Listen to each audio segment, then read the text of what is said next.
So mga idol, bago nga po ang nalalapit na preseason game ng NBA, ang Los Angeles Lakers ay tuloy-tuloy pa rin sa pagpapalakas ng kanilang team. Panibagong starting lineup ang ating mapapanood sa magiging unang laban ng Lakers kontra sa kupunan ng Phoenix Suns. Panibagong star player din na posible pang madagdag galing sa Miami Heat. Well, kung bago ka lang, please huwag mo nakakalimutan na mag-like and subscribe. Maraming salamat po. Alam naman natin mga kaibigan, no, na ang dami ng mga bagong player ngayon na nadagdag nga po sa Los Angeles Lakers. Merong nanggaling sa draft na mga player, no, tulad na lamang po ni Aduchero. Merong mga pumirma ng panibagong kontrata tulad na lamang po ni Jackson Hayes. Recontract siya mga idol. At meron din na legit na big man o Central Lakers na si DeAndre Ayton. Dagdagan pa ni Jake LaRabia. Pero magkagayon man, nakakalungkot din dahil may nawala na rin sa Lakers, no, tulad na lamang ni Dorian Finney-Smith, si Austin Reeves na papabalita mga kaibigan na hindi na nag-renew, no, ng kanyang kontrata o extension contract sa Lakers at lumipat na nga po sa ibang kupunan. Ngayon pag-uusapan natin yung isang player pa na tinatarget sana ng Los Angeles Lakers na magiging mas malakas o dadagdag sa lakas sa depensa at opensa ng Lakers.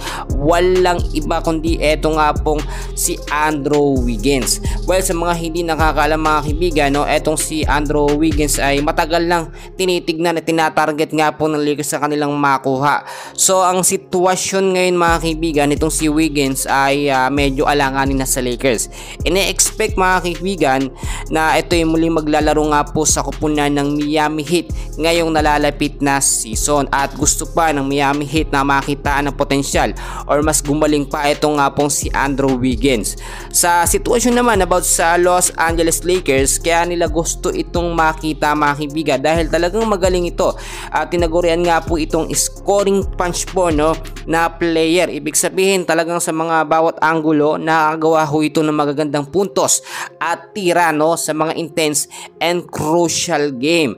At nakita rin naman natin mga kaibigan, plano na noon pa ng Los Angeles Lakers sa makuha ito nga po, no, katandem or katulong din po ni Luka Doncic.